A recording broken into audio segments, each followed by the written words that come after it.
Bismillahirrahmanirrahim. President Aliyev, Excellencies, heads of state and government, leaders of international and regional organizations, ladies and gentlemen.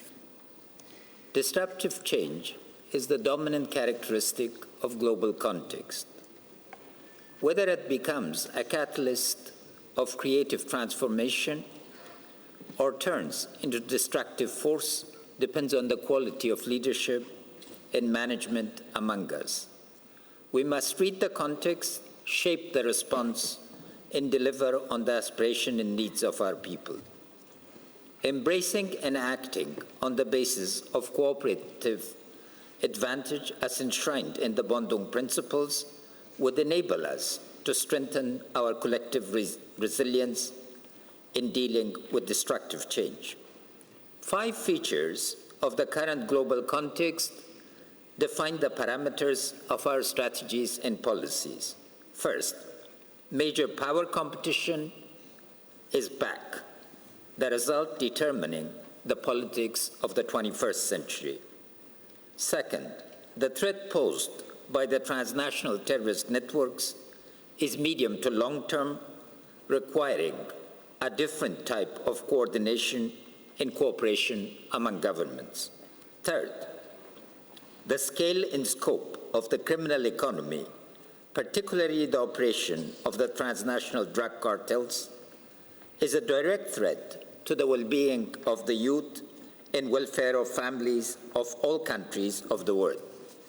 Fourth, the fourth industrial revolution is likely to change the definition of work and well-being on an unprecedented scale. Fifth, environmental change is upon us, and we must muster the political will to deal with it. Unfortunately, rules of the game supposedly governing relations between sovereign states are far from the norm, and principles of Bandung are being violated among neighbors. Non-alignment and positive neutrality therefore need to be redefined and invigorated to ensure our collective interests and secure the future for all of our nations and citizens. Looking at NAM, since Bandung, we can celebrate significant successes and learn from failures. India has not only demonstrated the resilience of its democratic order, but the unleashing of its entrepreneurial creativity. Indonesia's capability to successfully deal with the simultaneous challenges of democracy, peace, growth, and good governance is cause for celebration and learning. Malaysia, where Prime Minister Mahathir invented the Visioning 2020, is an inspiration to all countries. From Africa to post-Soviet Caucasus in Central Asia, and Mr. Aliyev, Azerbaijan under your wise leadership to the Gulf, there are lessons for leading and managing political, economic, and social transitions that need documentation and careful comparative analysis. I hope that under your leadership of NAM, such documentation will take place. We have unfortunately also witnessed major failures: the collapse of the former Yugoslavia and its consequent ethnic cleansing, the genocide in Rwanda, and the continuation of violence and degradation of human dignity of Palestinians and the Rwanda people in Myanmar are still scars on our conscience. We, the people and government of Afghanistan, have been confronting a world in turmoil for 40 years, serving as a stage for one of the great tragedies of our times. A founding member of the non-aligned movement and a staunch practitioner of neutrality for decades, our lives were shattered by the Soviet invasion of Christmas 1979. The scale and scope of destruction visited upon our people is astounding. 1.5 million martyrs, 1 million disabled, around 10 million becoming refugees, and millions more internally displaced. The World Bank estimated the cost of the infrastructure and lost opportunity between 1978 and 2001 at $240 billion. The tragedy of 9/11 brought us new opportunities in partnership. We'll always be grateful to our NATO and non-NATO partners that spared no efforts in blood and treasure to ensure our freedom and their security. The United States has been particularly generous, with over 2,000 American men and women in uniform paying the ultimate price.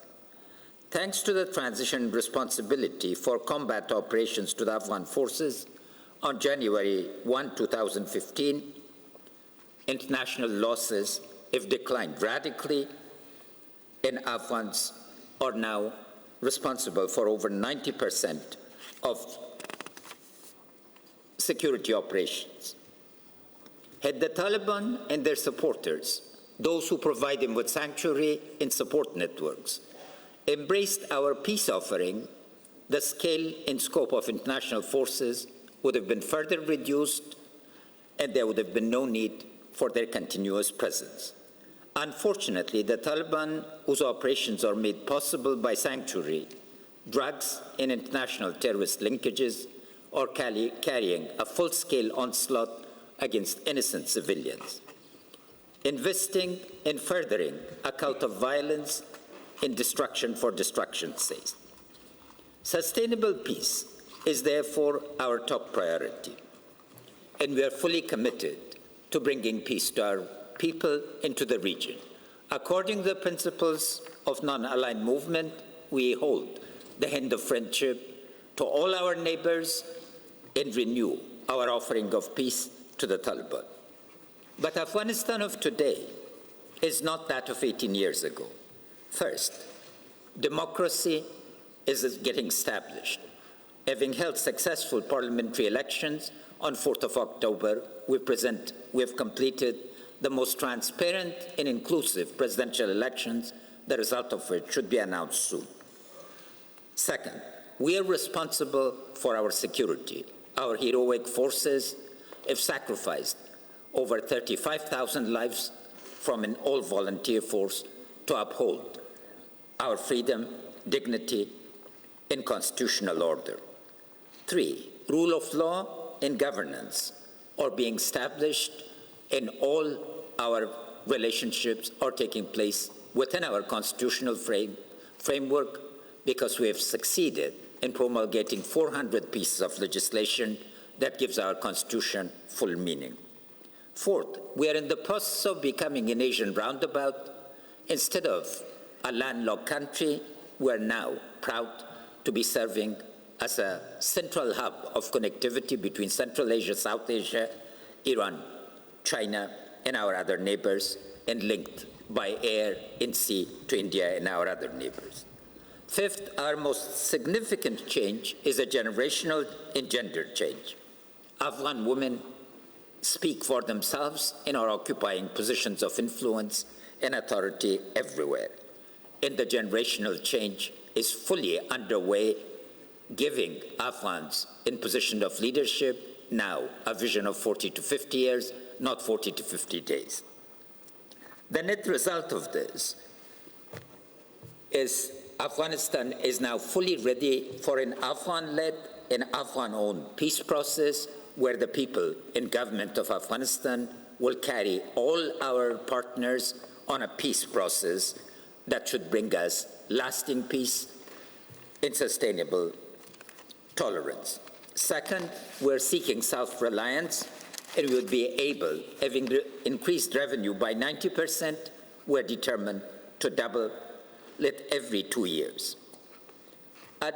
In short, a democratic, secure, stable, and prosperous Afghanistan will be an asset to its neighbors, to its Asian partners, and to the world. A reliable partner for the international community and the non-aligned movement. Let us think through, therefore, how we can bring positive forms of non-alignment in meaningful terms of neutrality by adhering to the rules of the game that we ourselves articulated 60 years ago. Afghanistan should not be serving as a battleground for proxy forces or for exporting of unwanted elements from the neighbors in the rest of the world. We have earned a right to live in peace and prosperity, and we are determined to fulfill our goal. At the end, Mr. Chairman, let me thank you and the people of Azerbaijan for your famous hospitality, and thank President Maduro for having managed the NAM movement during these years and for its successful handover to you. Thank you.